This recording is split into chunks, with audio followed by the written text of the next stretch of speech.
Free means different things to different people. Free is the laughter we share together. Free are the tears of joy on that special day. Free is the ability to express yourself. Free is the air dancing around your fingers. Free feels good, and so does saving. At First Ontario Credit Union, our members always get free checking, free ATM use, free debit, free deposits, free e-statements, and new members get a free gift. Visit freeisgood.ca and get money doing better for you at First Ontario Credit Union.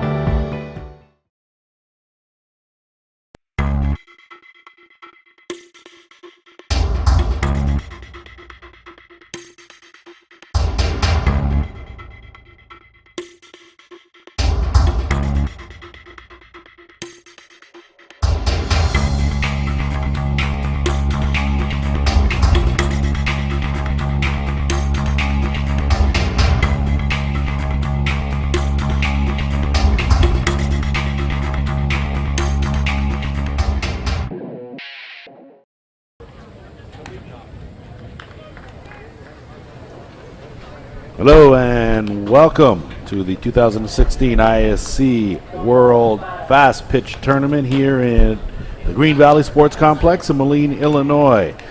Glad you're joining us. It's Lance Winn alongside my partner Vahram Matoesian. Glad to have you with us here as we get set for Game 36 on the schedule, and that features the Topeka Toros taking on the Toronto Gators. I will set the lineup first for you. For the Topeka Toros, the visiting team, it'll be Matt Thornton to lead things off, followed by Matt Chambers. Carlos Carreno is the number 3 hitter. Joel Harris bats cleanup. Josh Pettit is in the 5 spot. Chris Leaf bats 6. Ricky Manson is in the 7 spot. Jared Pinkerton bats 8.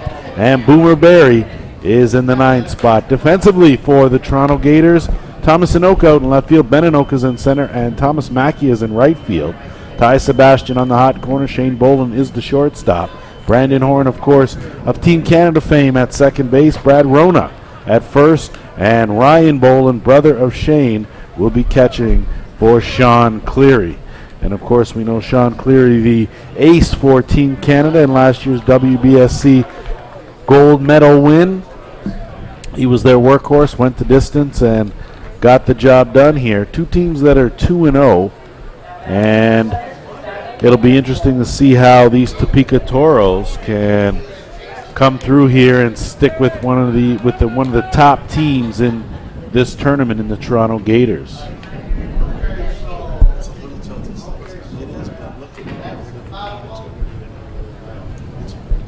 First up to bat for the Topeka Toros, number 4, Matt Thornton.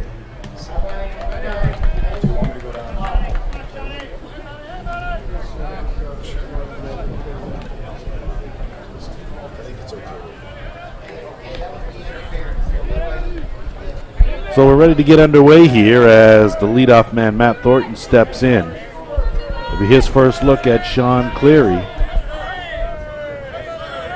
Beautiful day here at the ballpark in Moline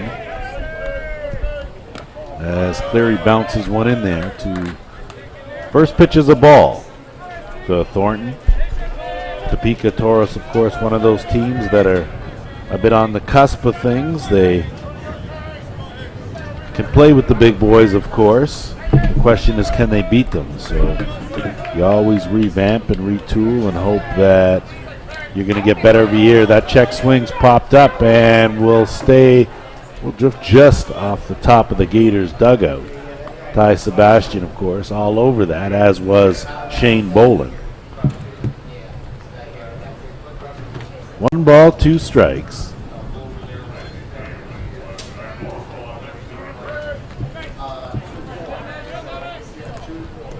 A lot of action around the diamond. We will certainly get you caught up on all those scores. Currently in the 9th inning, tied at 2, California A's and the Drillers. So they've decided they're going to play a few extra innings to decide that one. That's 2-2. That check swing fouled off for a strike.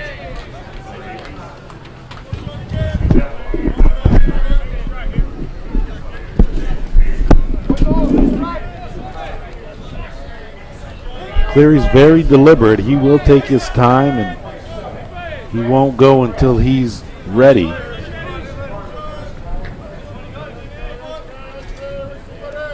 And he comes with a rise ball and misses out of the zone. So the count even now at 2-2. Be joined by Vahram and Matoesian shortly, as we're just underway here, game 36. And a swing and a miss. So down goes Thornton swinging for the first out of the ball game, and that will bring up Matt Chambers, the third baseman.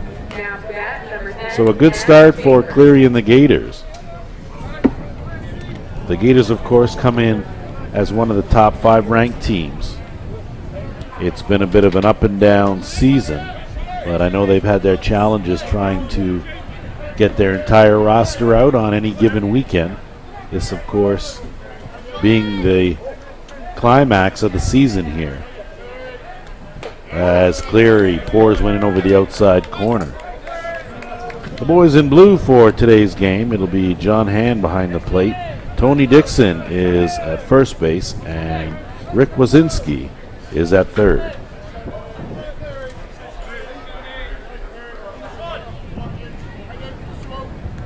And Cleary comes with the rise, and it misses up. So the count even now, 1 ball, 1 strike. We are scoreless, just underway here, top of the first inning. You can see an overcast sky with a good temperature, sun not beaming down on the ball players for a change, sort of in and out of the clouds. Makes for just a little bit of relief. And Cleary comes in with another strike.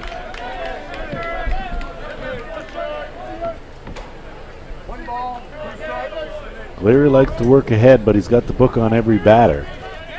Some batters he will throw more pitches to, and that's part of his plan.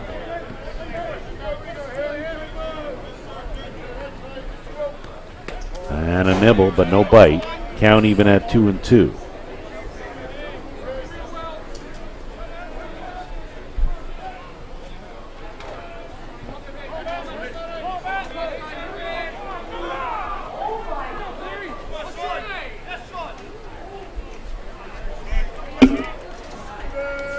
And a swing and a miss. So down goes Chambers.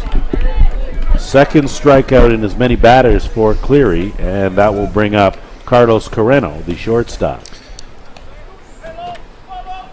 Now bat for the Toros, number 7, Carlos Vahram. So Vahram, when we look at these two teams, but in particular the Toronto Gators, one of the, and you look at the top 5 teams, you know, your New York Gremlins included, you got to figure that there's a lot of parity in that 5, and that really depending on the day and the roster and so on, anyone could pretty much beat anyone at any given time.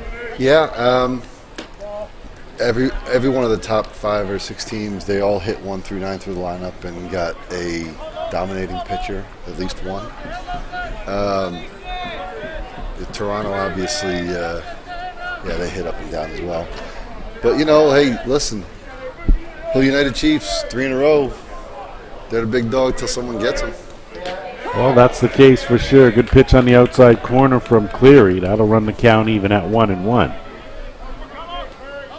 Well, that's kind of the way it's supposed to be, really, Vahram, when you look at it. And then when you talk about adding the bottom 5 of the top 10 teams, you figure that you don't know what kind of shakeup's going to happen with one of them. And I say in particular because you got the Drillers and the Cal A's, big swing and a miss there in a 2-2 battle in the 9th. And if the Drillers were to pull off that upset, all of a sudden it sort of changes things a bit up in the upper echelon of the top 5. Absolutely. I mean, we saw what happened last year. You know, on Monday, a lot of big teams lost early. And it probably happens more often than we think, but last year it just happened to be a lot. A lot of great games, a lot of good teams. It's the pitching, you know, a lot of teams have one guy that can shut anybody down, you know, and that's what happens. A lot of younger guys. You could see with the Northeast Drillers right now, 21-year-old Winn Mata, you know, holding down a big lineup. Well, and that's the thing too. You're right about that. It's interesting just to see him. We watched Mata, of course, one of the guys go from the junior ranks and make the jump to senior. Yeah. So the talent's certainly there, and those kind of impact players certainly play a role in changing the balance of power of things in the top 5. So be interesting to see what happens there. We'll keep an eye on that score here. Good change-up from Cleary as he strikes out the side in the first. No runs, no hits, and nobody left the board for Topeka. And through a half inning, we are scoreless. If a man runs for president, interviews for a high-level job, or needs a good table at a smart restaurant, chances are he'll be wearing a suit. Mr. Ned is your custom tailor in New York City. Located at 137 Fifth Avenue, we provide our clients with the highest quality custom suits at affordable pricing. Our range of fabrics is second to none and will fit the needs of any well-dressed professional. Whether it be everyday business attire or a special occasion, we have the ability to make you a man of distinction. Visit the store at 137 Fifth Avenue in New York or see us online at mrnednyc.com. We thank Mr. Ned and Vahram Matoesian for generously supporting the broadcast program.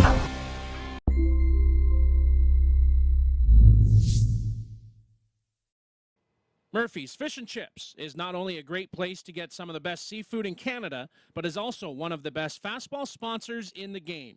Voted Nova Scotia's best fish and chips by Eastlink TV, Murphy's is a family institution since 1996 and a proud fastball sponsor of many Canadian and ISC championship teams. Open 7 days a week. Come join us for our famous English-style fish and chips or any of our daily specials. Murphy's is located at 88 Esplanade in Truro, Nova Scotia. We thank Dave T. Anderson and Murphy's Fish and Chips for their commitment to fastball and the broadcast program. Lance Winn, Vahram Matoesian, glad you've decided to tune in. We will bring up this whole suit thing as we go along here, because I'm told that we are to pick the story up for Chapter 2. Just to remind you. But before that, let's go through the batting order for the Toronto Gators. It'll be Ben Anoka to lead things off, followed by Brandon Horn. Ryan Boland is in the 3 spot. Wayne Lalu bats cleanup. Big Brad Rona is in the 5 hole. Shane Boland bats 6th. Thomas Anoka bats 7th. Thomas Macchia bats 8th. And Ty Sebastian will be batting 9th. Defensively for the Toros, Jared Pinkerton is in left field. Boomer Berry in center and Ricky Manson in right. Matt Chambers on the hot corner. Carlos Carreno is the shortstop. Matt Thornton's at second. Joel Harris at first. And Josh White will be catching for Josh Pettit. So the Josh and Josh tandem, they're going to have their hands full of arm because this is a pretty good hitting lineup in the Toronto Gators. Yeah, Thomas Macchia hasn't been here for a couple of years, but he was one of the best hitters to ever play, and he's batting 8th in the Gators lineup. That should tell you what you need to know. Well, you know, Vahram, you've been on a team where your nucleus has been together for quite some time. Now, how important is it for you? How important is chemistry in this game when you talk about the big picture of things? And I say that only because this is sort of the climax, this tournament of the season. But you have to get here, and there are some steps along the way. There are. Chemistry is important, and it's good. But everyone's got to hold their weight and play. In other words, every team has got like about 4 or 5 guys that have pretty much been on the same team for a long time. Every team through whatever level, and then you kind of mix and match here and it's important. But it's more important to have everybody pull their weight during the season, and then if you want to make changes in the off season. It certainly helps when everybody's on the same page and having chemistry. I'm not sure it's the most important thing, but it helps. Gotcha. I mean, of course, different philosophies. Some people say that, chemistry is everything, and that leads to, a more relaxed guy at the plate, which means that you're going to be a more effective hitter and so on. But that's not always the case. I mean, we've played on teams where there's a couple guys that just don't seem to get along with another couple guys, right. But they certainly have enough talent. That's right. There's not. You're never going to like everybody. Right. But, you still perform and play regardless of what your feelings are. As long as you can get the job done between the lines, that's ultimately what's important. Yeah. I think every team's got that one guy where it's like, well, nobody likes him, but it's all right. He's our guy, so that means we like him. It's true. It is true. And we're not saying any names because you usually know who you are anyway if like you're that guy. No, Blair Esical, no. Yes. Well, I thought you were going to say Setford. I was going to have to say. Blair, no. Oh, okay. Well, Blair's yeah. one of my best friends. I would have said I love him. So Noak up there working hard, and he's behind in the count now. 1 ball, 2 strikes. Scoreless ball game. We are in the bottom of the first inning.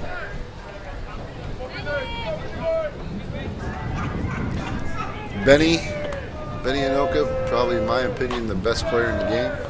That one gobbled up at third. That ground ball, good play from Matt Chambers over to first in time to get Anoka. So now, would you say that Ben is possibly the best all round? Most complete. Most complete, eh? So you would put him ahead of Nick Shales? Yeah. He'd be second. He'd be second, eh? Okay. It's probably not a clear second. Who would you say is the best all-rounded player on the Gremlins? Let's see. I'm going to give you some time to think about it. Brandon Horn steps into batter's backs on the left side. His first look here at Josh Pettit. And that's a squibbler. Pettit's going to feel that's going to be a tough play. Brandon Horn's going to make it for an infield hit. Just ball wasn't hit hard enough, so Brandon Horn legs that one out. A 1-out single, and that'll bring up Ryan Bolin. When he's right, I think it's Jeff Goolagong. He's got the experience. He's played on great teams. He's played internationally. He's not as active in the off season as a lot of guys now, but I think it's Jeff. Well, he's been a very effective hitter for you guys for a number of years, and we know that on a number of occasions he's come through, of course, offensively and defensively. He's solid. So. Yeah, he can also play anywhere on the diamond, and a lot of guys can play anywhere on the diamond. He plays it well. He plays all positions well. And that's the difference, eh? So Ryan Bolin fouls that one off. The count even at 1-1. Runner on first and Brandon Horn. First base runner of the ball game. And I mean, that's an ultimate compliment too, Vahram. When you say that, you're talking about a guy not just being able to be moved around the diamond and hold his own. He's effective. Runner goes, throw down, not in time. It's going to sail up to center field. Brandon Horn's headed to third. He's in there safe. Throw almost got away, backed up luckily by Pettit. And Brandon Horn now standing at third base with 1 out for Ryan Bolin. A lot of changes on the Gators from this year from last year, and Brandon Horn being probably the biggest change that they made. They wanted to get him, and he was their guy, and he's definitely paid dividends for them during the season. He's a great player. Well, he's a consummate professional too. He gets the job done, and he runs everything out. He plays hard. You never have to question whether or not he's going to give you his all. Yeah, because that's what he's going to give you, and you got to like that. So big strikeout right there with the guy on third base with 1 out. Big strikeout by Josh Pettit. So Bolin's down, 2 away now for Wayne Lalu, and we all know if you leave something up in the zone to this guy, where it's probably going to end up. He had an absolute monster. And it gets away, and here comes Brandon Horn, and he'll come in to score an easy one. So on the wild pitch, in comes Brandon Horn with a 1-0 lead, and Vahram, sometimes an easy run is just what you need to get the ball rolling. Well, that was a gifted run, right? Throw into center field, wild pitch or pass ball, whichever way you want to call it. Look how it's scored. It's a little squib in front of the pitcher. Fast runner is safe. Stolen base, right? The ball didn't leave the infield, and they scored a run. So 1-0 to score in favor of the Gators here in the bottom of the first inning. And Wayne Lalu looks at a called strike. So 1 ball, 2 strikes. 1 ball, 2 strikes. big Kiwi contingent here on this Gators roster, as that pitch just missing outside. Tried to change him up right there. Not a bad idea when you think about what Lalu could do and what he likes. Just want to keep the ball down on Wayne. Big, strong guy. You'd like to see him pounded in the dirt more so if he gets some air under it. And that ball is a 3-hopper to short, over to first in time. Good play from Carlos Carreno, but not before the Gators get on the board first. Infield hit. Stolen base. Pass ball. 1-0 the score. The law firm of Fireman Steinmetz Dea built its reputation on getting fair compensation for victims of serious personal injury or catastrophic claims.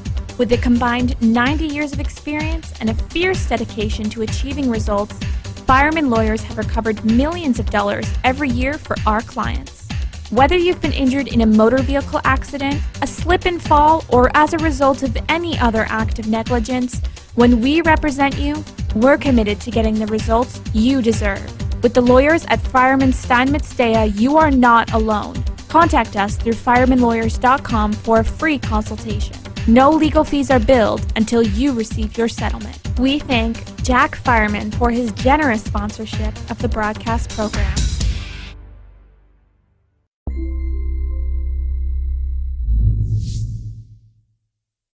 Lance Winn alongside Vahram Matoesian.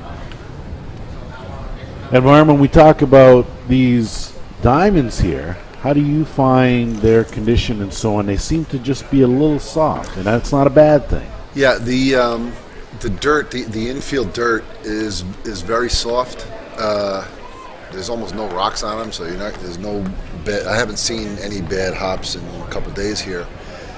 The outfield on the field that we're watching right now is pretty soaked. In other words, our team, the Gremlins, played at 10 o'clock this morning, and when we were running around out in the outfield, we were chuckling because it was like, have fun dealing with this. It's slipping and sliding, but there's nothing really you can do about that. It rained a lot on Friday. It happens. Hopefully that gets better as the tournament goes by, and I don't know what it is on the other diamonds, but also the grass is pretty long right now. It's hard to see it right now, but in the outfield, it's pretty long. It's very long. Well, and those are things that you really got to take into consideration as a fielder. Absolutely. It's going to change, the way the ball comes at you, and watch where you plant when you throw. Absolutely. Yeah. And I know it was raining lightly earlier, and of course that made things. That means that the grass is what that means. A single that's bounced out there, all of a sudden now you pick that ball up and the ball's wet and slippery. Wet. So I mean, we saw last game we were doing here, the center fielder from the Batman, playing at the plate, literally threw it over because it had to slip out of his hand. He threw it over the top of the screen, and it came within about 2 feet of hitting the windows over here. But he had the slip when he threw it, and I guarantee you that ball was soaked. For sure. So, and I mean, we say that and we tell that to our viewers because you can't really grasp the type of conditions when you're looking at through the camera at the ball game. It looks like the diamond's perfectly dry and nothing, but there are some other factors to consider. Yeah, the infield's fine. And listen, we've all played in worse conditions than this. This is not even This is not even close to being considered bad.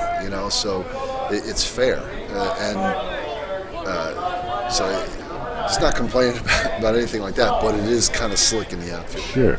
So Joel Harris now to lead things off for the Toros here in the top of the second inning. His first look at Sean Cleary, who misses up. Joel is a Kiwi playing for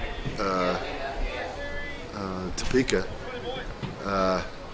He hits it a ton. He's got a pretty strong bat. Good power. And had a notion there as Cleary's all over the corner. So the count now, I believe it's 2 balls and 1 strike. Would be my guess. 1-0 the score in favor of the Toronto Gators.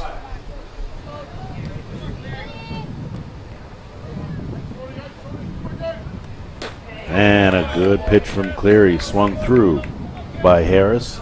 So the count even now at 2-2. Sean Cleary, one of the real good guys playing this game. He had a year for his dreams last year, through international play and through club play. There wasn't much that he didn't win really last year. I mean, came up a bit short in the final, but that's a beautiful change right there. So 4 consecutive strikeouts for Sean Cleary, and that will bring up his counterpart in Josh Pettit. I think Sean had a bunch of strikeouts in their first round game as well, if I remember correctly. It was like 16 or 17 or something like that. So 2 teams come in 2-0 here. And clearly something's going to have to give. And when are the Gremlins up again? We play tomorrow night at 6 p.m. We're playing the winner of the Northeast Driller BCA's game that's still going on another diamond. Right, and they're in the 9th in that one. So. I think it's later than that. I think they're in like the 10th of the. I don't think there's 2 digits on the inning. You might be right. Yeah. We'll have to get confirmation on that. But either way, as far as you're concerned, they can play till tomorrow. Oh yeah, and let those go right ahead, play a little longer, and we'll see you tomorrow. So, and I think the whole philosophy of this tournament is, well, you never go into a tournament, with a option B. What happens if you lose? Because you want to win all your games. Right. But you really, in this tournament, because it's so long, that you really, if you can get it to 1 game a day, that's the ideal scenario for you, your team, and of course your ace. Jump in the circle. It's really hard to last if you lose early. Now, the Gators did it last year. They lost early. They lost on Monday last year, and they just ripped through until they got to the final. They did. If you ask the Gators, that's not how they would have wanted to do it, because they wanted to be more fresh. But that's what happened. Absolutely. Yeah. And again, like I said, you don't necessarily come with a plan B. You more so develop it as you're going. Yeah. With it, you want to stay on the winner's side and stay undefeated as long as possible. Yeah. So. Everybody's looking to not lose. Well, a lot of parity this year when you look at all the different tournaments in Ontario, and the fact that, it seems like when you look at the Gators, you look at the Gremlins, you guys, as down goes Pettit. 5 consecutive strikeouts now for Sean Cleary, as it will be Chris Leaf to lead things up. When you look at yourselves, the Gremlins, the Gators, the Force, you just take those 3 teams and Hill, and you figure that each of you guys has beaten each of you guys at some point in time throughout this summer. Yeah, different teams have won the tournaments on the circuit pretty much each time, we got a couple. Scarborough's got 1 or 2. The Gators got 1. It's been Hill won the July 4th in Newfoundland as well. Yeah, you're thinking everyone's feeling good about themselves coming into this. Obviously maybe not as good as Hill because, it's been their personal playground here for 3 years. Well, yeah, but at the same time, though, it's not like they haven't been challenged. Yeah, right? They've had to work for all their titles. That's and right. I think that it's good, though, to see, and from a fan's perspective, where you don't have 1 or 2 teams dominating the circuit, and that it gives other teams hope, and it gives fans the idea that, anyone can get beaten on any given day. So that's what makes it interesting, as that pitch is fouled up and off by Chris Leaf. So Cleary on a roll here. He has struck out every batter he's faced up to this point. There have been 5 of them. Looking to strike out the side again here in the second. 1-0 to score in favor of the Gators. And that was a gift-wrapped run that they got in the first.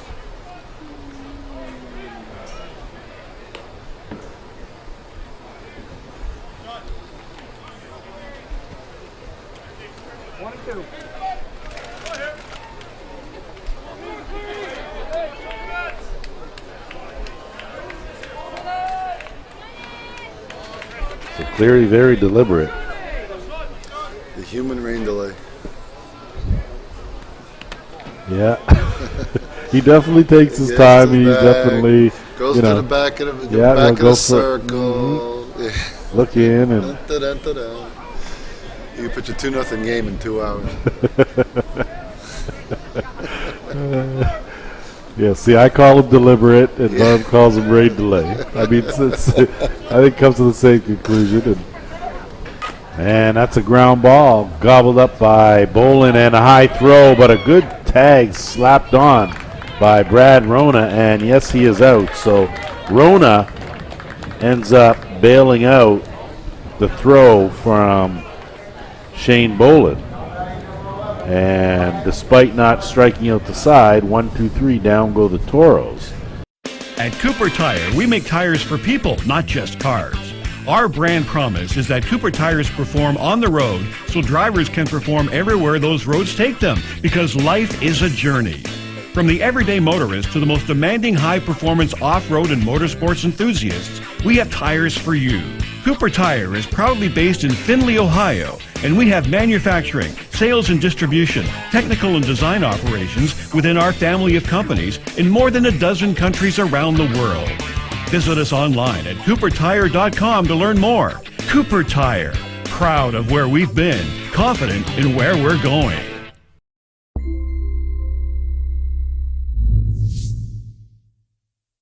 Hey, if I'm on his team, I'll go. He can go as slow as he wants.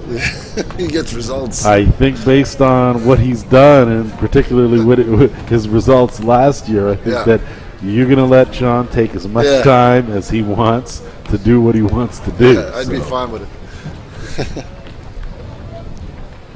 So coming into this tournament environment, you said that, you know, there were some things that you guys would like to address, and I don't know how you assess your season if you wait until the very end and you know, throw in your results at the Worlds as part of that, but when do you guys start thinking, okay, for next season we need, you know, this and this piece to kind of complete our puzzle? When do you guys start doing that? October. Yeah. So wait till the season's over. Gotcha.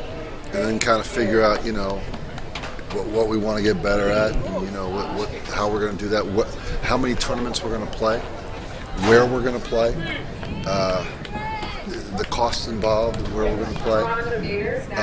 There's going to be it's an ISF or WBSC year next year, so what's that schedule going to look like? You know, it won't be as disjointed as last year because there's not going to be a Pan American Games as well. So we kind of start with that, you know, after this season. You know, all the focus is on, you know, trying to just get through with what we have and be as successful as we can. And then, you know, at the beginning of October, we kind of start thinking about what's going to go on for next year.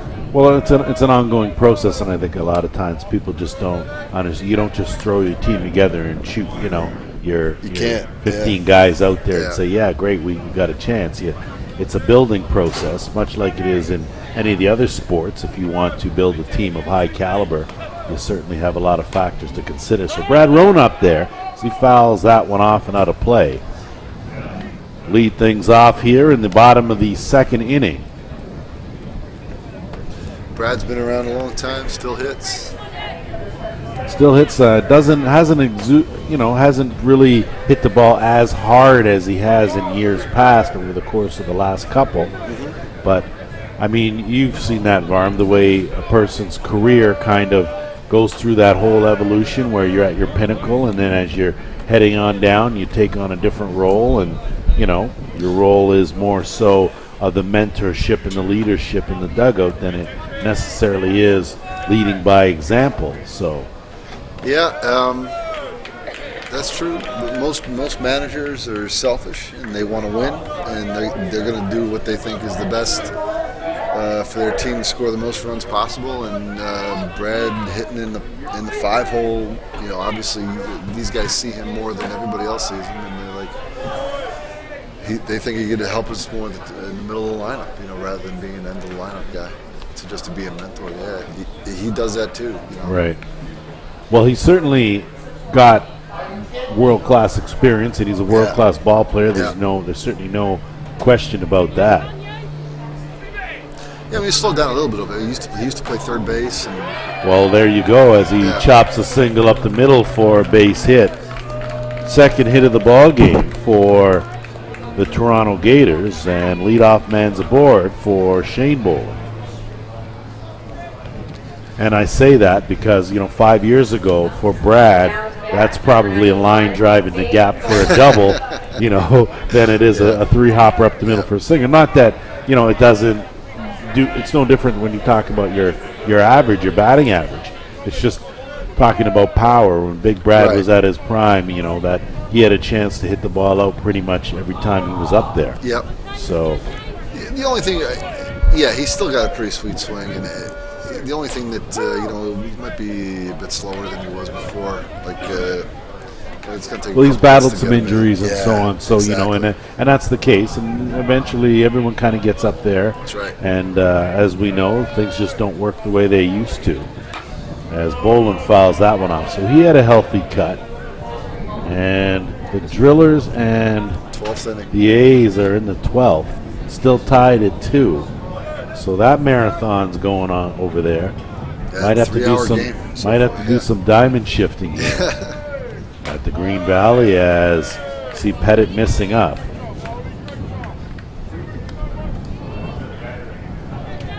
One nothing the score here in favor of the Gators. They've got their leadoff man aboard in Brad Rona. And that pitch is hacked at, fouled out of play. Shane Bolin had a good ISC tournament last year and kind of announced himself, I guess, first time with a big team.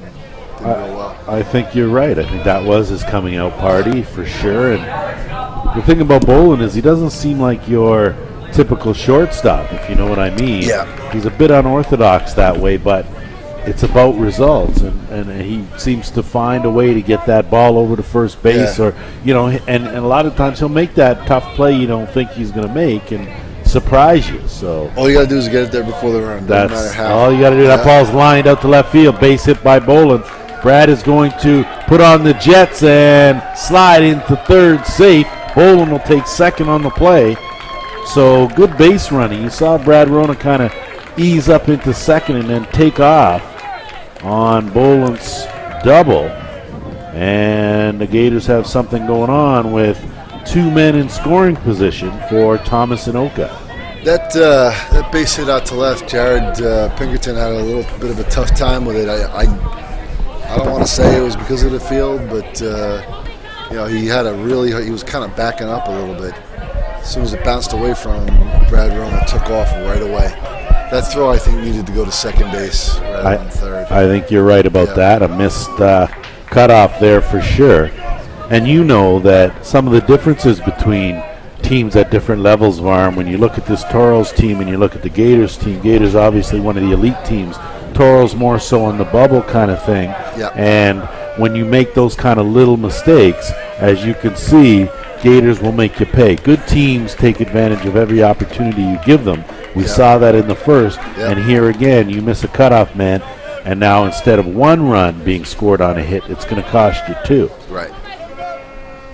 So Thomas Anoka here, of course, brother of Ben. And that ball's lifted out to right field. It's tailing away and will drift out of play. Just out of play on the other side of the fence down the right field line. Thomas batting 7th today. He the games that we played against the Gators, and said he's been batting higher in the lineup.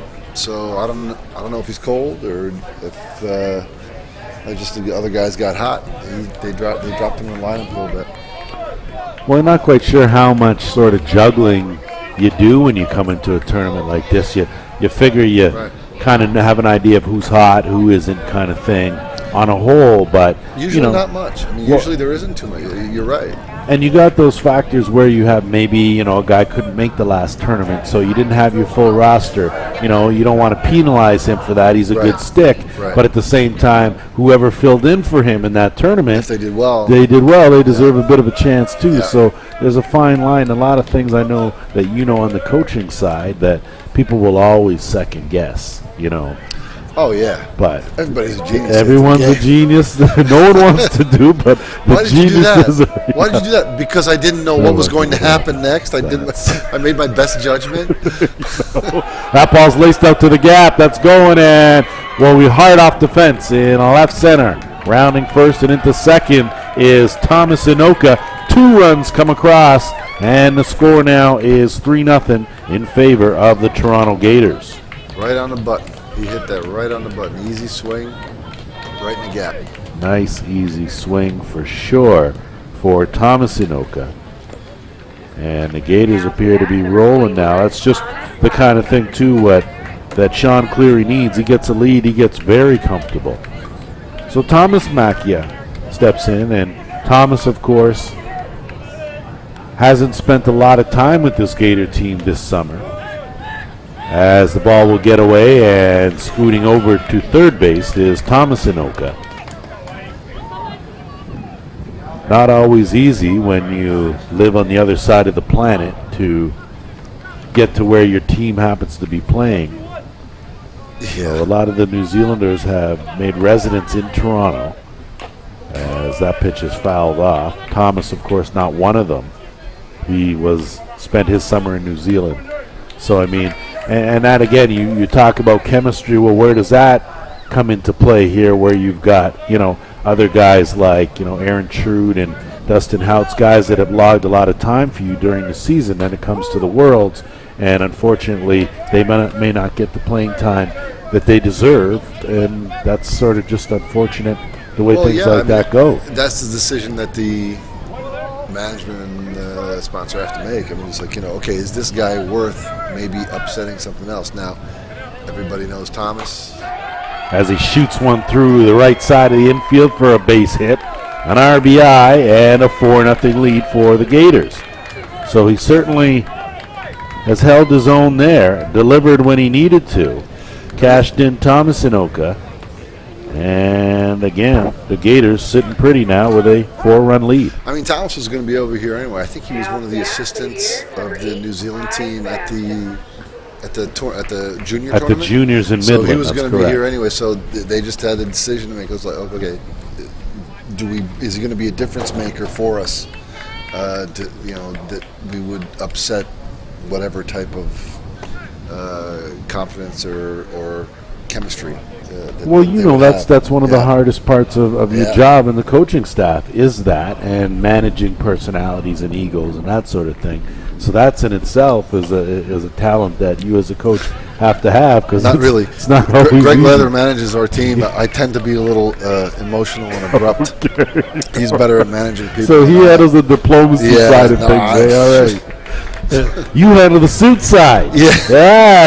Right. The guy doesn't get a hit in a big spot. I want to stab him in the heart with a knife. But he's a friend of mine. Why is he on our team? So Ty Sebastian steps in now. 3 runs pushed across already for the Gators. They've been very methodical here in capitalizing on all their base runners. And they are in control of this game here as Pettit comes in with a called strike to Sebastian. Yeah, he's having a tough time. There's no light spots in the Gator lineup. There just isn't. I mean, you have to work hard to each batter. It's not like you can try to get it by someone with like 3 rise balls that they're just going to swing at. No, each of them are going to take pretty disciplined at bats and wait for that pitch. No, and you always like where there's at least one weak link in the chain that you can count on. A couple a couple of outs, or guys that aren't going to potentially. That one's grounded from first over to second not in time to complete the double play. But a good attempt there, as Sebastian is safe on the fielder's choice, but Thomas Macchia is erased on the force. Yeah, Matty Thornton, the second baseman, made a smart heads-up play. He saw the ball being fielded by Harris, and he got there. It looked like he was out. Maybe he missed the bag or just he beat it, but he made a good play getting to first base to get the throw from second. I think you're right. That was a very close play, and it'd be back to the top of the shop in Beninoka. He grounded out in his first at-bat as he looks at a pitch that's in there for a strike. Maybe with 2 outs, got to keep an eye on Ty Sebastian. He's pretty quick. He might be going here. That's a good cut there. No balls, 2 strikes to Anoka. That foul ball came real close to the camera that we got set up behind home plate. And that would have really come into someone's living room. Yeah. As runner goes in self-defense, Pettit knocks it down. Not going to get Anoka, who runs extremely well, and an infield hit. So the rally continues here for the Gators, as now they've got 2 men on, 1 away here for the meat of the order, Brandon Horn. So Brandon Horn, probably one of the most disciplined hitters you're going to see. Rarely do you see him go out of the zone and chase something that's not a strike. No, he's he crowds the plate when he's up there. Like he's pretty close to the plate, and so you would think, okay, well, we can bust him in. You can't. His bat is very quick. He drops the bat head on those inside pitches really well. So actually, most people tend to work him outside, even though the conventional thing would be, okay, guy standing on a plate, let's get him in. Doesn't work on him. Right. He wants it in. Well, it's not always such a bad option to make someone go the other way with it and take a little bit of their power away. Yeah. And I would assume, as an opponent of Horn, that's probably, if you're going to pick a spot, might be the most effective place to go. So infield at regulation depth there as Brandon Horn, a grounder, goes under the glove, rounding third, coming in to score. And again, Horn will advance. So an RBI single for Brandon Horn. Cashed in, ties Sebastian. 5-0 is the score. Just went under the glove of Matty Thornton there. He hit it hard right on the button. Again, that throw's got to go to second base. You can't let. He's not going to throw. He's not going to throw out Sebastian coming home there. So just keep it first and third. Try to help limit the base runners here. This gives the middle infielders an option of throwing out to second base. Just get it to second. You're not going to throw them out at home. No, and then that's practically speaking, and that's Vahram with your years of experience speaking. The young guys get out there, and all of a sudden, you want a guy, I'm going to throw him out, and you don't realize what you're really doing is compounding the problem that you're already in. That's right. So, situation here is Ryan Bolin struck out in the first. 8th batter to come to the plate this inning. It's tough, they almost turned that double play, and they probably should have. And it's like now, it's just the train is rolling. That's right, exactly. And you got to watch too, because when you look at it, so it looks like there's a Mata versus Mata matchup still going on. They're in the 14th inning. The Drillers and the A's, 2-2 the score. So right now they've already played 2 games over there on that diamond. Yeah, in between games I was watching their game for a little bit. That's why I was a little late here. But slow roll to second, over to first in time for the second out, but Bolin will collect an RBI on the play. Ramon Jones, I think, had pitched the first either 9 or 10 innings for the A's, and Humel Mata's gone the whole way. He's gone the whole way for the Northeast Drillers, and it looks like one of those games you're going to be talking about for a little while, huh? Seems that way for sure. So and Humel Mata hit the 2-run homer in the 6th inning. There you go. As Wayne Lalu goes right up the middle for an RBI single. So they batted around the order here, and Lalu, with his first hit of the ball game, collects his first RBI of the ball game. Brandon Horn comes around. He scores for the second time, and it's a 7-0 Gators lead. And you got to watch in this kind of situation, Vahram. You've seen it many times, and we've all sort of been on the receiving end of a good beating and also delivered one. So you know where they stand. But when you do that, where you miss a cutoff here or there and you allow another base runner, before you know it, it's the 3rd or 4th inning, you're down 8 or 9, and you're in jeopardy now of a 5-inning ball game. Batters get real comfortable when you're winning by a lot. Real comfortable, you notice that. It's so true. So Brad Rona, who led off this inning, he of course singled and scored a run, is back up here at the plate now with 2 away. And that's a high chopper that's just foul. It's strange, with Wayne Laulu being on base, I think our feed is a lot more clearer because you can use Wayne's helmet as a satellite dish. Well, Blair Setford claims that Wayne Laulu has got the largest cranium. I think it's Blair Setford, but No. Wayne is definitely on the same team for 3 years. Team, yeah. And we usually have a satellite to DirecTV set up with an RV that we go by. All we have to do is put Wayne's helmet within 50 yards of the satellite. We're all good, eh? Yeah. Well, Wayne's certainly one of the good guys in the game for sure. And then we use it later to fill 2 cases of beer. So Brad Rona with a rope right at Jared Pinkerton. With ice. And sandwiches. So a line drive out finally gets Josh Pettit out of the inning, but not before 6 runs get pushed across the board. Sorry, 5 runs. Let me do my counter here. Yes. 5 runs across the board. For all your team uniform and equipment needs, fastball, slow pitch, and hockey, for players and teams, make sure you visit Corbett's Source for Sports on the South Service Road in Oakville, Ontario. There's a lot of deals to be had on all kinds of equipment. Thank you to Paul Hurd and Corbett's Source for Sports for their generous sponsorship of the broadcast program.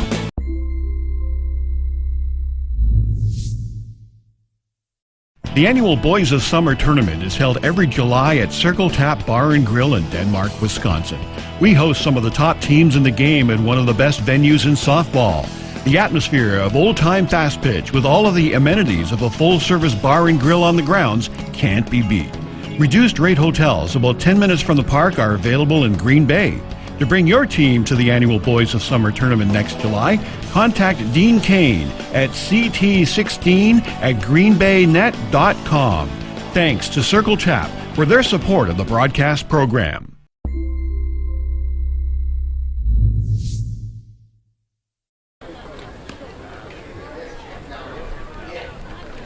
I have to say, 5 runs pushed across this inning, 6-0 the lead for the Toronto Gators, and that's through 2 complete innings, and going to be a bit of a monumental task here, Vahram, if you're looking to pick up 6 runs on Sean Clear. Yeah, if you're the Toros, you got to get a couple. You got to get a couple runs pretty quick. It's going to get late. It's going to get late soon. I mean, you probably don't think that the Gators are done scoring either. They're probably looking at this to try to run rule as quick as they can. Well, I think you got to, especially with Sean pitching. It's well, any time you can get your team off the diamond, the quicker the better, and get focused for the next game. I think absolutely, that's always a positive thing. Well, yesterday the debate was where you had the Hill United Chiefs with a 23-0 win, and well, the question is does that really benefit your team? And you realize that when you take your foot off the gas, right? I mean, when it's 14-0, you have to figure that you're pretty comfortable. Right. You're not going to lose this ball. Right. So and in their defense, it's hard. How do you tell guys to just make outs? And that's right. And in their defense, they played everybody. Yeah. Right. So everyone played.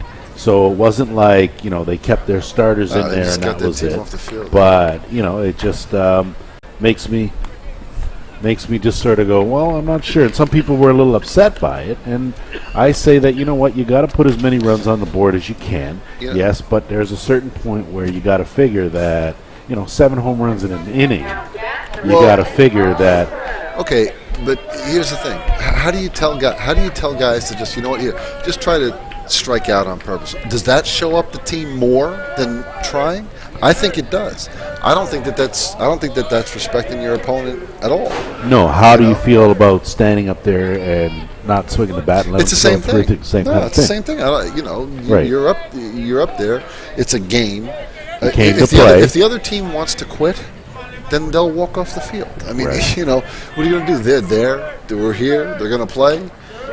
you tell guys just make out. No, I don't think that's Well, no, and again, like a lot of the people that were commenting on it, you got to look at it and say, have you been in that situation before? And do you don't want to get into any habits. You can't let up. This is the most intense tournament you're at all year. And what do you want to do? You want to take a break from it? Yeah, and to be honest, the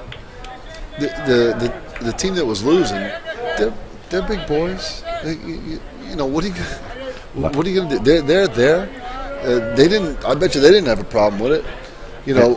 Try to not get on base. Try to not hit. How do you tell someone to do that? No, I think you're right. And again, like I said, I think we've all been on the receiving end. They're not feeling sorry for themselves. No, so don't feel sorry for them. Don't feel sorry for them. I agree. So they have another bunch of games they're going to play. The double elimination it here. It is not the end of the world. No. They're not eliminated or anything like that. So Ricky Manson here, as it's a 1-2 count.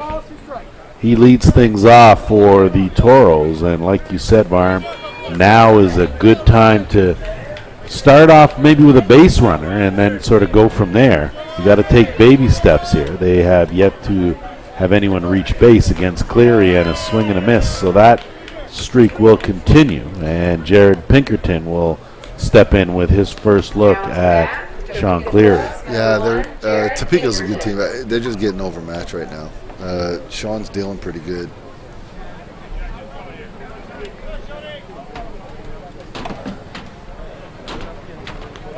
We got a good crowd on hand here in the middle of the afternoon. Monday, it's day 3 of competition. This is game 36. 6-0 the score in favor of the Toronto Gators. Lance Winn alongside Vahram Matoesian. Glad you tuned in here on the ISC network. We have switched carriers, so hopefully what you're getting on your screen is nice, crisp, and clear. So Cleary missing up now to Pinkerton.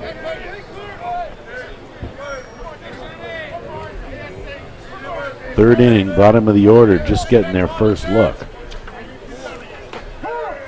And we'll make sure you stick around. It'll be the Peligro Gremlins out of New York, taking on the Circle Tap Dukes in our next game here on the ISC network.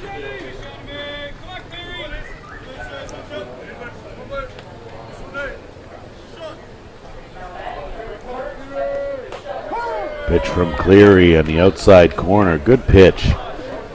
Yeah, he's dealing. That was pinpoint control right there. Low rise on the outside corner. Well, we watched these Gators out there, and I can recall watching you guys play, and you guys were very similar, very methodical in the way you guys went about doing your business. Yeah, disciplined hitters get good pitches to hit, and they have disciplined hitters. Most of the good teams do. Well, you find you can really notice guys that have experience and guys that don't in this tournament, because you can see guys on your squad, guys at the Gators, don't overswing. They're not chasing. They're not trying to swing from the heels. They're just not doing those things. As down goes Pinkerton. And they sort of stay pretty even-keeled. But that's from coming to this tournament year after year. I mean, you come here and you're a bit wowed the first time you come. And, you're just sort of happy to be here. And you go out, you go through the opening ceremonies, you get on the diamond, and, you're just a little bit tighter than you are in your regular league. So yeah, I mean, yes. If you hit it 285 feet, they give you 1 run. If you hit it 400 feet, they give you 1 run.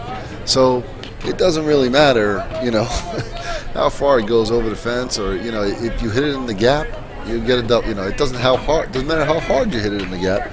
If you hit it in the gap, you get, it's guys that have been playing for a little bit. Just put a good swing on the ball. Well, you got to remember. You got to remember, though, Vahram. You're one of the experienced guys. You've seen years and years. Yeah, but of I ball, stink. so These guys can. But your outlook, though, is still an experienced outlook, right? Yeah. And that's why you're, in the position you are with the team. based on that. So it's just different when you've got veterans to manage as opposed to young guys to manage. Yeah, and the older guys kind of mentoring the guys. You were kind of talking before with Brad or with Thomas. You know, they lead by example, but they pull if they see someone with talent that's pretty good, they pull young guys aside and kind of have a talk with them. You're good enough. You don't have to show off. You don't have to swing from your heels. Well, and I think that's really what your leaders are supposed to do, and your experienced guys are supposed to do, because as we see, could potentially be the game winner. Looks like the Athletics have hit a home run. Looks like Greg Garrity, I think. So Greg Garrity has hit a walk-off 2-run shot that has ended the ball game 4-2 in favor of the Athletics. So they survive, and that looks like who will be the opponent of the New York Gremlins tomorrow. That pitch in there, strike 3, gone goes Boomer Berry. Probably the best name here, but unfortunately not the best result. Sean Cleary strikes out the side, nothing doing in the top of the third for the Toros. 3 up, 3 down, and as we head to the home half of 3, the Gators continue to lead this one 6-0 the score. First Nations Payment Systems strives to deliver innovative and secure solutions that benefit merchants everywhere. We can help you decrease your costs and increase your revenues. With more than 1 million merchant locations using the First Nations Payment Systems platform worldwide, you can't go wrong by making the switch. When you partner with First Nations Payments, your clients will benefit from our world-class payment experts, support staff, and cutting-edge technologies. To learn more about how First Nations Payments can help your organization, contact us through our website at firstnationspayments.ca. We thank First Nations Payments for their generous sponsorship of the broadcast program.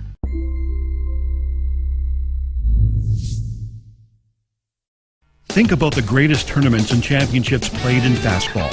Remember the players who have been at the highest pinnacle of our game, like Adam Folkard and Andrew Kirkpatrick. Gorilla Gold was there helping them win. What has been a closely guarded secret by the most prominent players is now available for you. We're ready to give you a hand to play at your best in all conditions. Visit us online at GorillaGold.com to order your Gorilla Gold products today.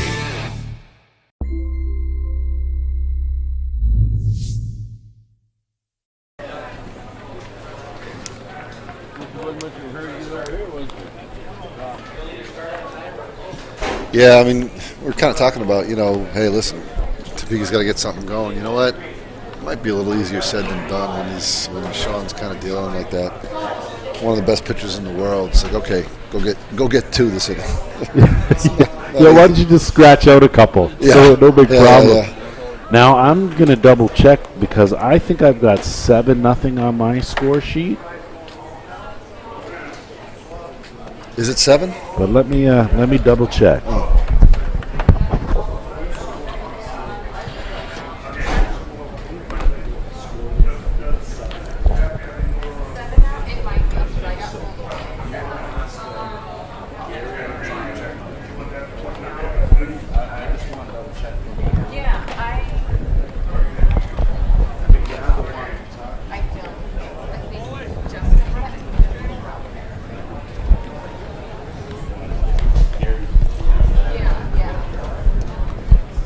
So we're just doing a double check, of course, to check the score. We tell you it's 6-0. On my scorebook, I've got 7-0. So just want some clarification as to what's the score. So it'll be Shane Boland, Thomas Inoka, and Thomas Macchia, the scheduled 3 hitters for the Toronto Gators in the bottom of the 3rd inning. Cruising along here, they are in complete control of this ball game.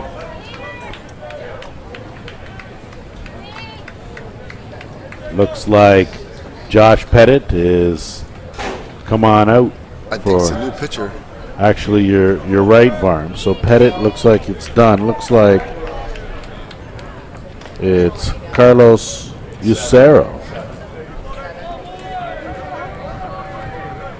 I don't know him. I haven't seen him pitch. So I've seen Josh a few times.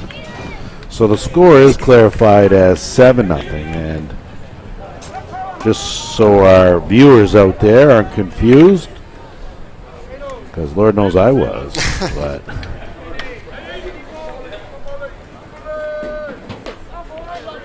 so Carlos Lucerian in relief of Josh Pettit, and he will get his first taste of the Gators lineup here, and Shane Boland. And I pitch in there for a strike. So we'll see what kind of approach now. Of course, when a new pitcher comes in, everyone in the dugout's usually all eyes and want to see exactly. First thing that happens when a new pitcher comes in, hey, new shooter, new shooter. That's absolutely right. As that pitch is lifted up and will drift out of play.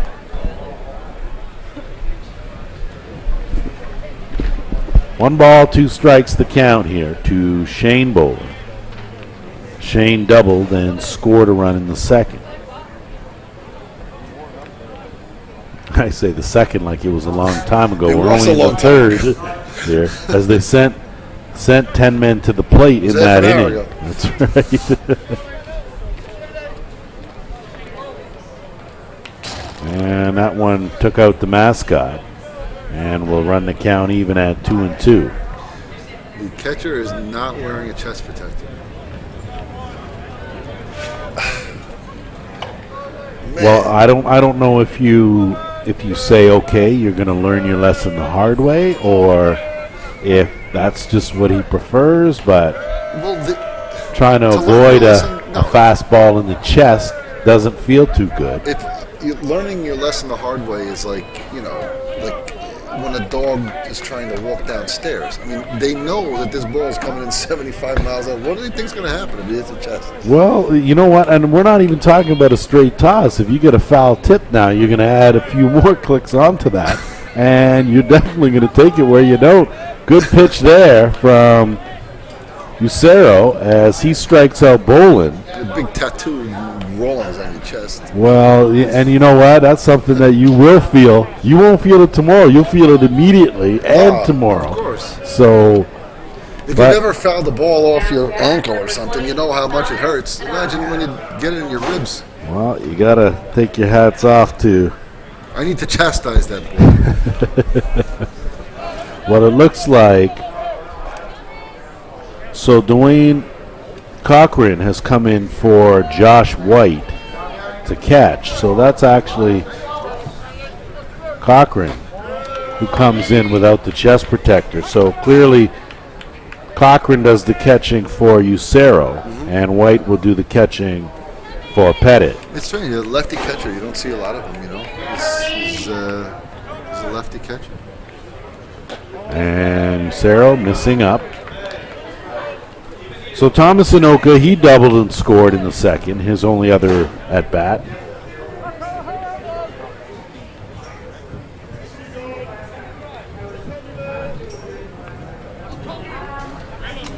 So we've made the change. Dwayne Corcoran is in to catch as Lucero over the outside corner for a called strike. 2 balls, 1 strike to Thomas Anoka. Lance Winn, Vahram, Matoesian. Glad you've joined us. 7-0 the score in favor of the Gators here, as that pitch missing out. Yeah, Lucero's been working the outside corner pretty much exclusively.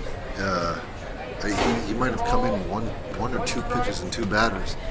And you can even tell when he's on the mound, when he kind of wipes his leg as he's pitching. That means he wants to work to the different corner than the pitch has been called. And he wants to work out, seemingly on every batter, or on each pitch, really. Well, you can see setting up outside and hitting the spot, and that's a called strike.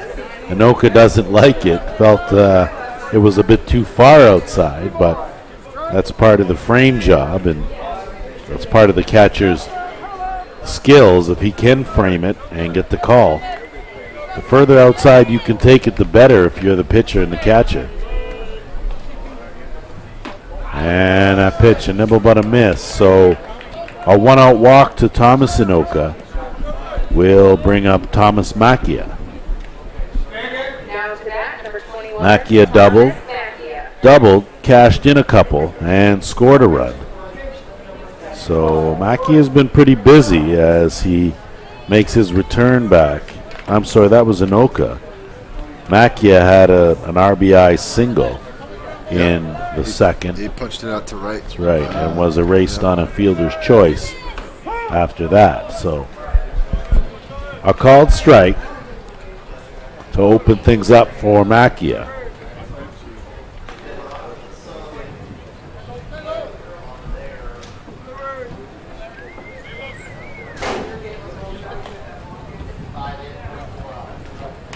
And that pitch missing down.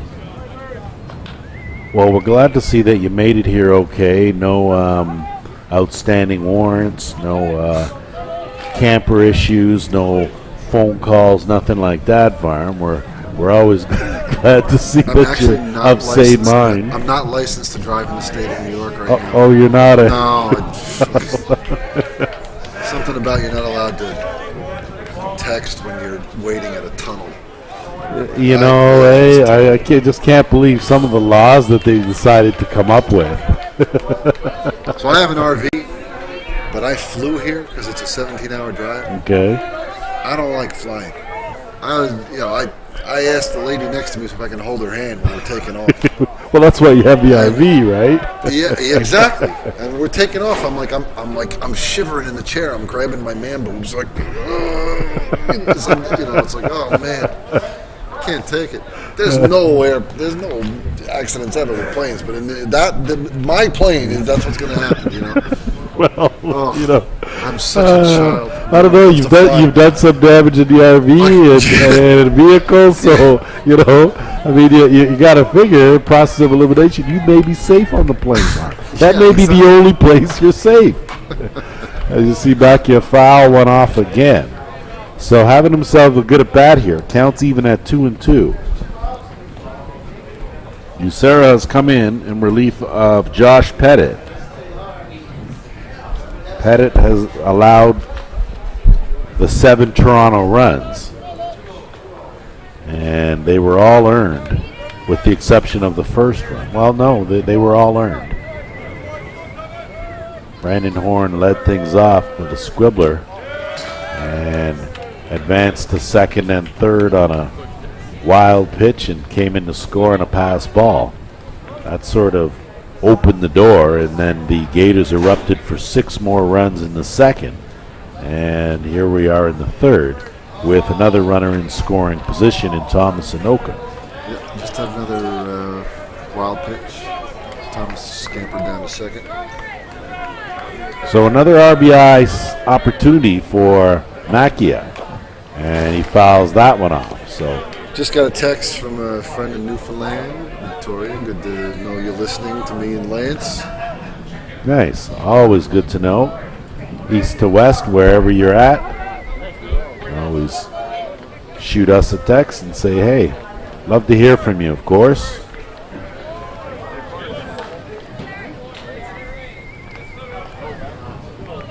And Newfoundland, home of some pretty good ball players. Yeah, a lot of good ball players. Never been there. Got to go. You definitely have to go, and I mean, the hospitality, and forget the scenery, it's out of this world, but the hospitality is equally as good, and I think once you go, Vahram, you will probably make it a regular thing, and that's how I'm not going in the winter. No. We wouldn't ask you to do anything crazy like that, because, that's the thing about Canadians. Usually winter travel, we like to keep it to a minimum as Macchia works a walk. So a good at bat for Thomas Macchia. Back-to-back walks from Usera. Yeah, he really wanted that pitch. He was kind of demonstrative on the mound. And that will bring up Ty Sebastian. So Sebastian has grounded into a fielder's choice but ended up coming around to score. So if you're the Gators, you want to cash at least one of these runs here and push that lead up to 8 or 9.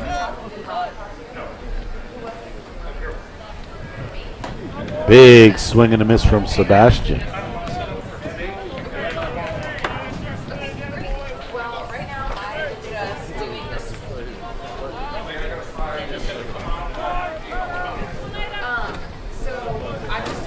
Stick around, the Peligro Gremlins and the Circle Tap Dukes on tap after this one.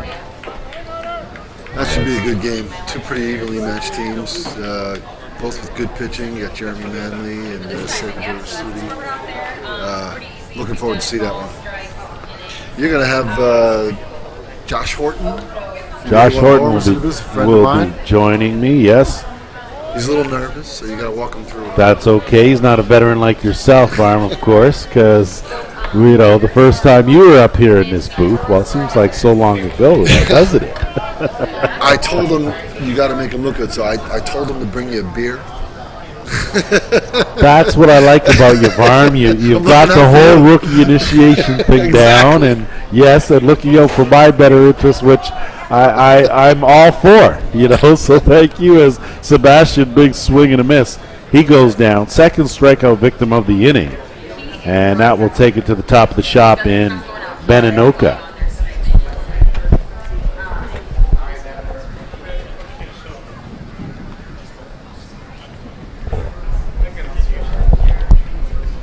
So back to the top here in Beninoka with 2 men aboard, and you got to figure if the Toros can get out of this without a run.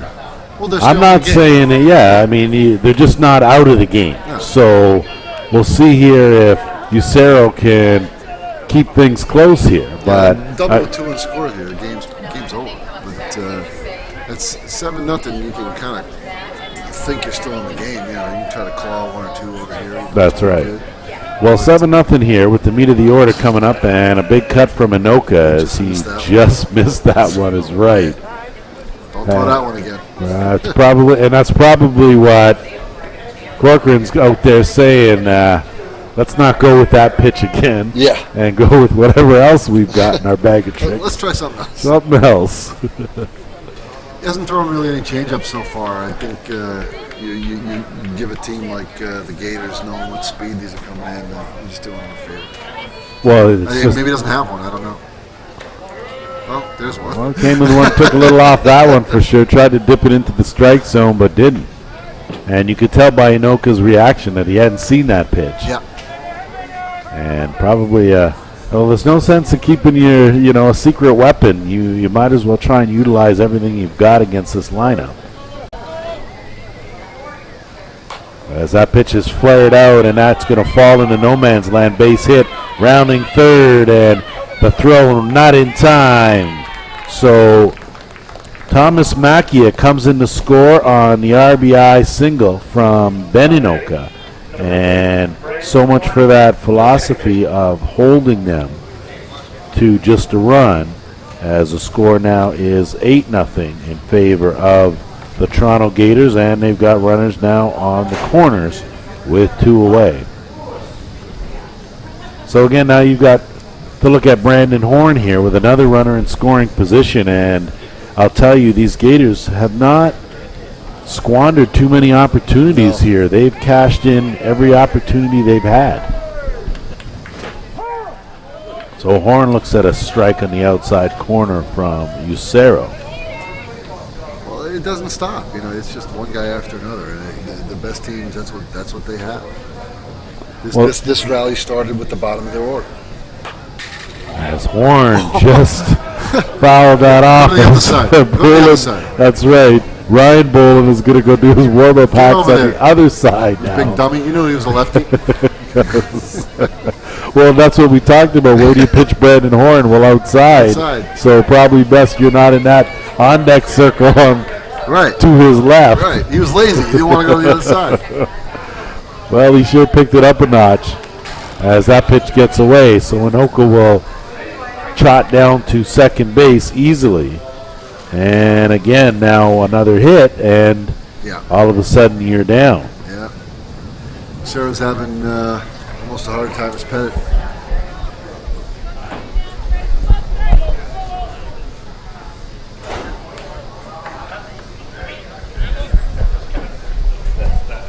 That's why I got you. And again, as down goes Brandon Horn. So Horn strikes out, but not before another run is pushed across by the Gators. And they lead this one comfortably 8-0 as we have played 3 complete innings. Whatever your delivery requirements are across North America, Skelton Truck Lines provides you with reliable, safe, and high-quality service at a fair price. Skelton Truck Lines equipment is satellite tracked and delivers small parcel, less than truckload, and expedited shipments throughout Canada and the U.S. With over 50 years of experience and more than 50 trucks serving 4 divisions, Skelton Truck Lines is a thriving Ontario business and a proud Fastball sponsor. Visit us online at skeltontruck.com. Thanks to Mike Skelton for supporting the broadcast program.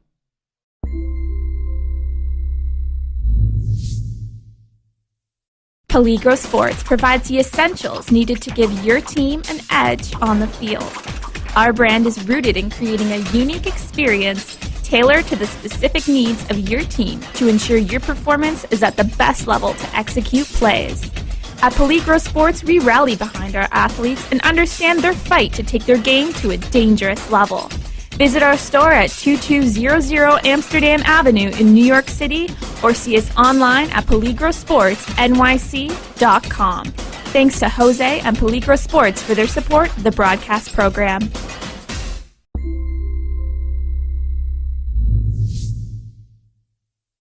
And we will head to the top of the 4th, and I would like to say now is probably a good time to do something, Vahram, anything that you can. Time's running out. To just, even a base runner, I think at this point would be a positive win for the Toros. Yeah.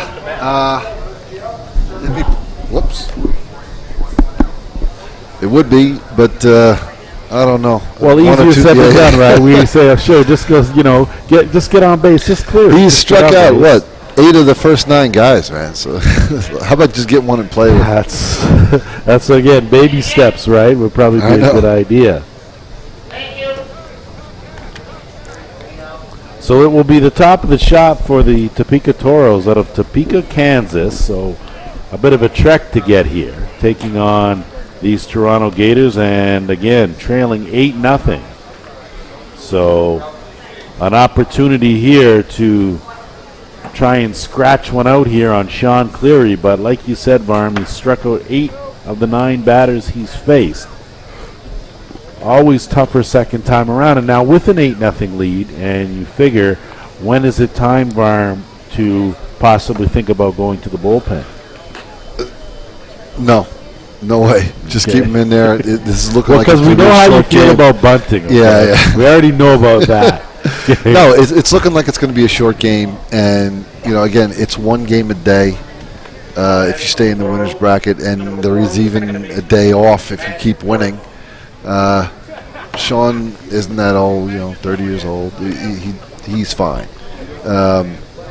Well, and then you got a lot of guys that sometimes they want the work. Yeah, right? And maybe he does. I don't know. I mean, to be honest, I don't think it's going to matter one way or the other, but I don't see them. I don't see them taking him out. I mean, if they were in the losers bracket and they had a bunch of games coming up where they know they're going to play 2 games a day, I get it, and he would have been out, after the second inning, right? When they scored 6 runs. Gotcha. But not when you're staying on the winner's side. Yeah.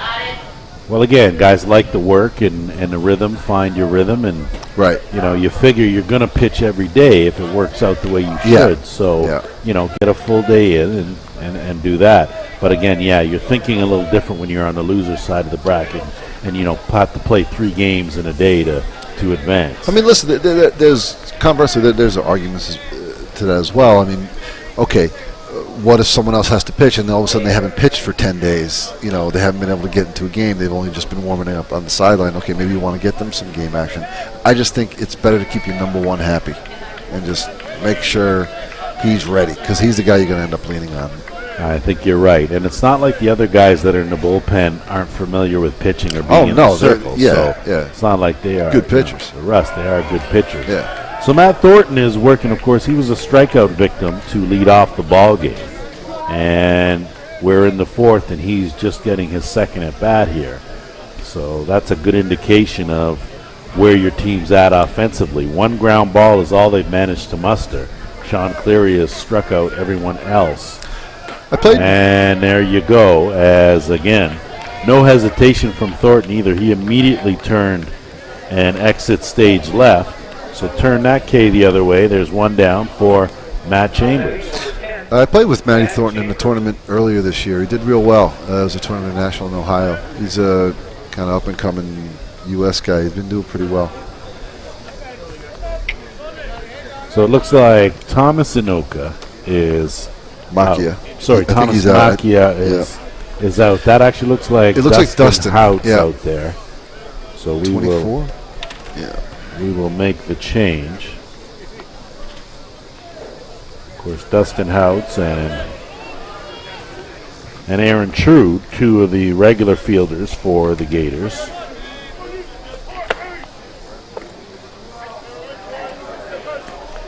As that pitch is lifted out into shallow left field, but coming on was Thomas Inoka to make the grab for the out. Yeah, having a hard time getting something going here. Well, Cleary tends to do that to a lot of teams, and you guys are familiar, but it's one thing. What makes it interesting as a fan is when you get two of the elite teams going head to head, and there's no weaknesses in either lineup, and you've got two world-class pitchers in the circle. That's what makes those games. Those games are really something. So Carlos Carreno, with his second look at Sean Cleary, swings through for strike one. Of course, he struck out in the first. So Cleary has been all but untouchable, giving up just a ground ball and a fly ball to go along with number of Ks. That's a mile high, so Houts is going to converge, and he calls off Brandon Horn to make the play. So I guess progress, two pop-ups, I would have to say is a positive thing for the Toros right now.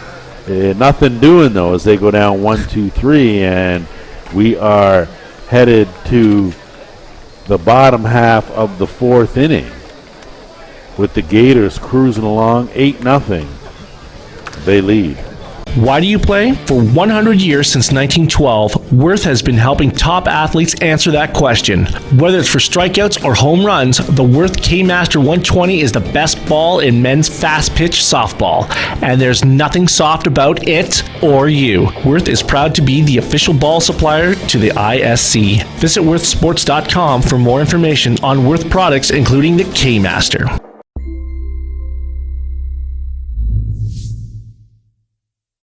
It's all Sean Cleary. It just is. Well, he's been extremely dominant. Yep. Of course. 9 strikeouts up to this point.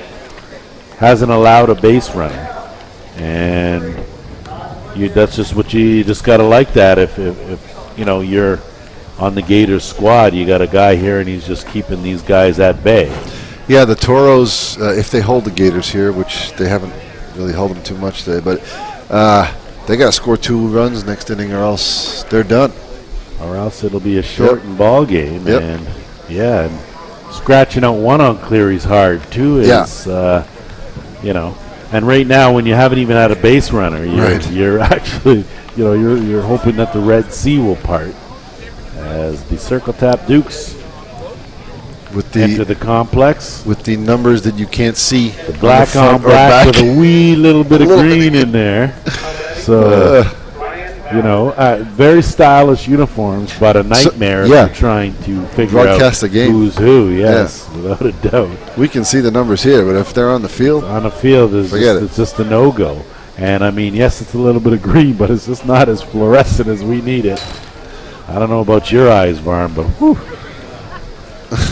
So Ryan Bolin now, and of course Bolin 0 for 2, but he does have an RBI. So it was a strikeout in the first and a ground out that cashed in a run in the second. So his first look here at Lucero.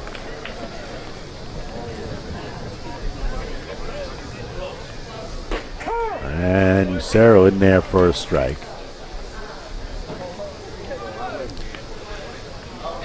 Ryan wasn't at last year's tournament, and he had to take some of the summer off, I think, for the Pan Am and for the World Tournament. Yep, that was the case. And that's one of the challenges that I know you guys have too, is when you have elite players and they come from different areas and different time zones and so on, getting everyone together to create that chemistry is a challenge in itself. Yeah, well, for the U.S. and Canadian guys, they're working. They got to take time off of work. I have my own business, Mr. Ned, sponsor of this broadcast. That was fine suits everywhere. That was a good plug. Thank you, thank you. I just kind of see how they kind of worked it in there. Yes, which reminds me. Exactly. I plan my weeks of vacation around. I want to be here for a week. Right. So I usually take the week before this week and go away and. Or just chill at home and spend another week here.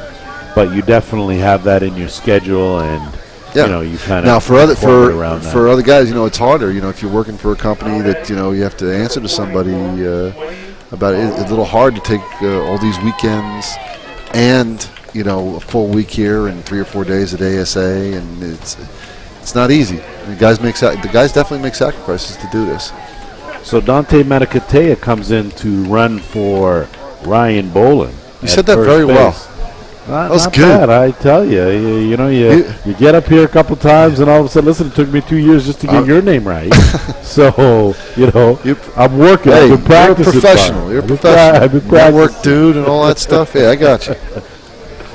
See here, so it's Wayne Lalu now, and of course. By the way, it's Laulu. See, you got that wrong. Oh, so you got the other guy right. So you have Laulu. Laulu. And he told me it was Lalu. No, he didn't.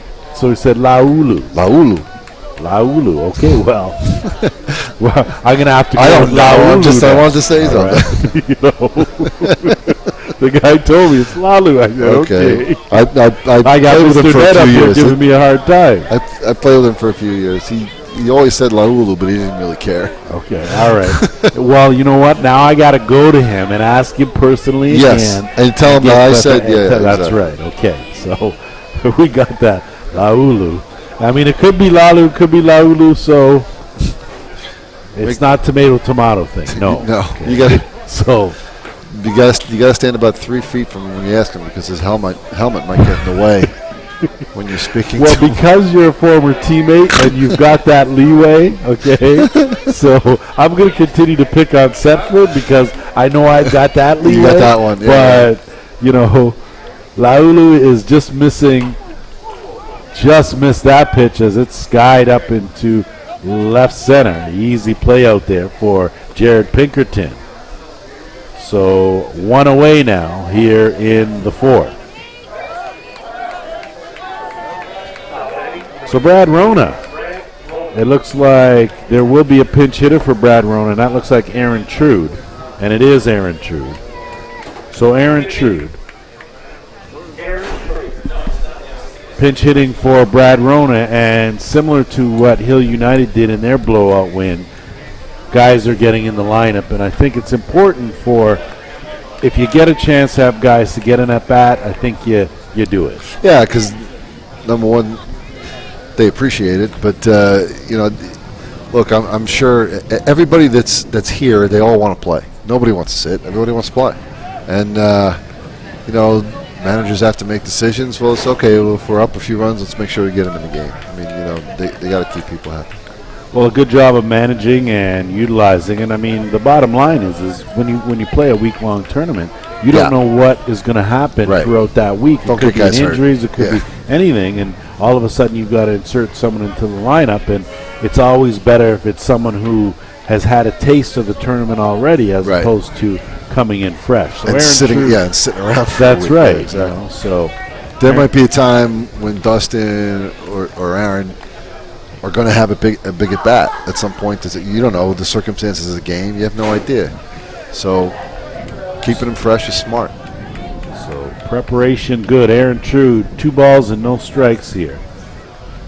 As a swing there, and that one's going deep out in left field, but circling in and making a grab is Pinkerton. Scampering back to first base is Matoesian. And a good hard hit ball from Trude, but a good tracking by Pinkerton to record the out. Yeah, gave it a ride, put a good swing on it. Just got under it a bit. So it looks like Jeremy O'Reilly is going to get a chance to hit here. He'll be hitting for Shane Boland. 92, Jeremy O'Reilly. So again, O'Reilly, of course, had himself a good tournament last year. Very good tournament last year. And there were a lot of X factors for the Gators last year coming in the back door. Of course, like you said, losing on Monday, it gave a lot of guys a chance to play because they played so many games. Right. So everybody was fresh. They had a different look last year, though. You know, they did make a lot of replacements from last year to this year. I'm counting Ryan Boland as a replacement because he wasn't there last year, but he has been with the Gators for a few years. Third base, second base, catcher, right field. I agree. Definitely been some changes for sure as Lucero comes up and into O'Reilly. Their other pitcher last year, Colin got prawn. So he was not able to return because they wanted to keep Sean Cleary. That's right. So that's why Kyle Litton is now the ace of the Batman. That's right. Because of that whole prawn scenario.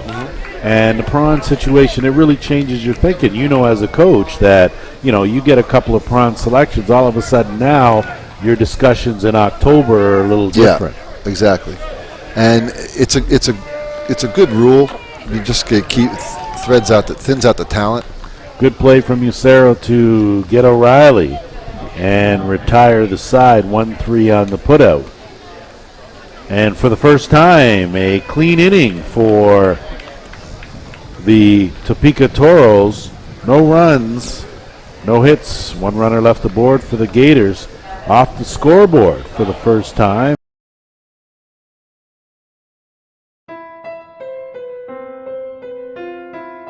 Sometimes people worry about asking for help because there can be a stigma around mental health problems. Trust your teammates. Trust your teammates. Trust your teammates.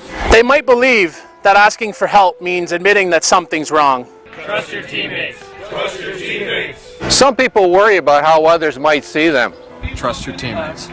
Trust your teammates. Asking for help means that you want to make changes and take the first steps towards better mental health. Trust your teammates. Trust your teammates. We should celebrate the courage it takes to speak up and make changes. Trust your teammates. Trust your teammates. Getting help is part of recovery. Trust your teammates. Trust your teammates. Mental health isn't something you need to keep to yourself. Talk to a friend. Trust your teammates. You're not alone. Trust your teammates. Trust your teammates. The first steps may be the toughest, but knowing where to look for help is a good start. Community mental health organizations like the Canadian Mental Health Association or Mental Health America offer resources and programs that can help you. Visit cmha.ca or mentalhealthamerica.net to find a branch in your community. And remember, trust your teammates. Trust your teammates.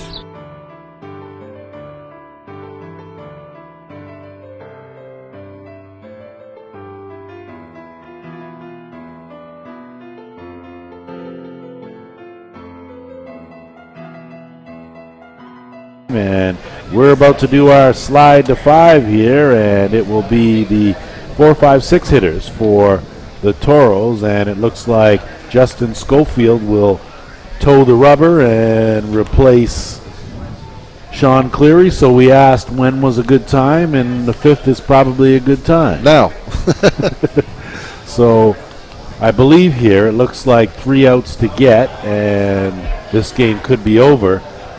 Dustin Houts has remained in right field, so that's where he will be. I don't see any other changes. around the horn, with the exception of Schofield in the circle. I think there was a pinch hitter for Brad Rona. He's back in the game playing first base. You're right, re-entered with that. Yeah. Kenny Powers on the hill.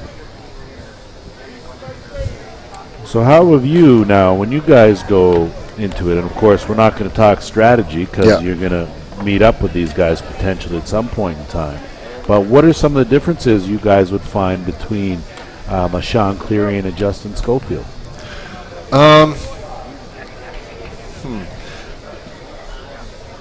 Excellent question on my part, I know. Sean's got better control. Right. Justin has a really good drop ball. That's his out pitch. In my opinion, Sean's best pitch is his rise ball. They're both around the zone. They both like throwing their changeup a bit. Sean's got a little bit better control, a little more experienced. And, of course, that makes a difference, of course, in the evolution of pitching. Yeah. So Justin Schofield now, and he will see Joel Harris. Joel Harris followed by Carlos Lucero and Chris Leaf, the scheduled 3 hitters here in the top of the 5th inning. So time to scratch out a run is now. Cleary is out of the ball game, so there may be a little ray of hope for the Toros, but Justin Schofield don't slouch at all as he brings it in there for a called strike. Yeah, I've actually caught Justin a couple times, and his drop ball's got some really good motion. He's got some good movement on his drop ball. I'm pretty impressed by it. Well, a little bit of a difference now when you come into a ball game and your team's up 8 runs, and you're coming in for the work, you can sort of relax a little bit. You got a little bit of leeway, and you can kind of go and try and work some corners and do some things. And you can throw strikes. And, you're just working on spots right now. That pitch lined out to right field, base hit for Harris. First hit of the ball game for the Toros. And we talk about there being a bit of a ray of hope. A leadoff hit, their first of the game, courtesy Joel Harris. And certainly not the start Justin Schofield wanted, but again, a runner on now for Josh Pettit. Actually, it will be, Carlos Lucero.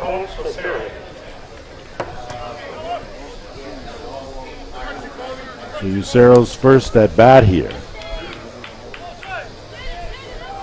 8-0 lead in favor of the Gators as Schofield pours in a strike. 3 outs to get, and this ball game will be over. Rough entrance to the game for Justin. Well, it wasn't like it was a squibbler either. No, he got it pretty good to right field and check swing, and he did go around, according to home plate umpire, Mr. John Hand.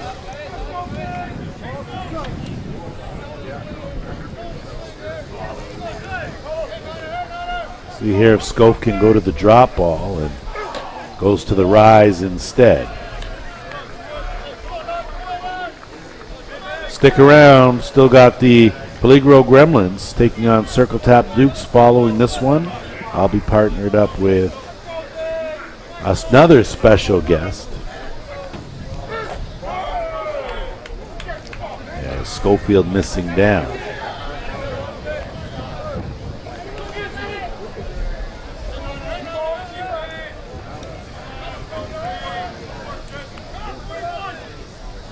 I know we're going to have Matt Palazzo in at 6 o'clock. You're going to have to explain to him how microphones work and, well, listen, you're getting a little cocky now that you're a seasoned vet. I'm not a seasoned vet. I'm just saying I don't think he knows what a microphone is. Well, if we could get him to simplify it and get him to just come in here and talk. Just use small words. Small words, okay. Yeah, all right. Nothing over 2 syllables. All right. Okay. So make sure you stick around for that.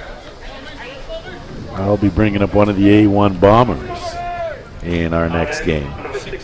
And if he's looking at you like he doesn't understand what you're saying, that's just how he looks all the time. Okay, all right, fair enough. Blank stare. Snap throw down, and not only did Rona have a hard time reaching for that, but he may have interfered with the runner potentially taken off. Doesn't look like there'll be any repercussions on that. So it didn't even look like it was taking a long lead.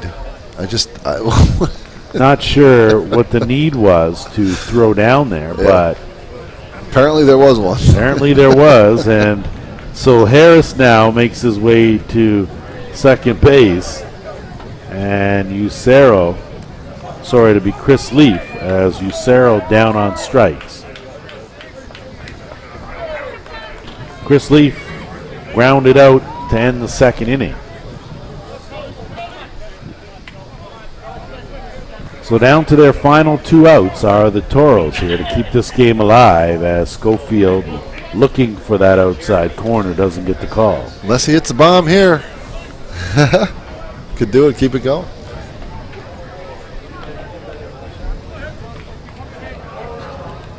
And that pitch is chopped foul.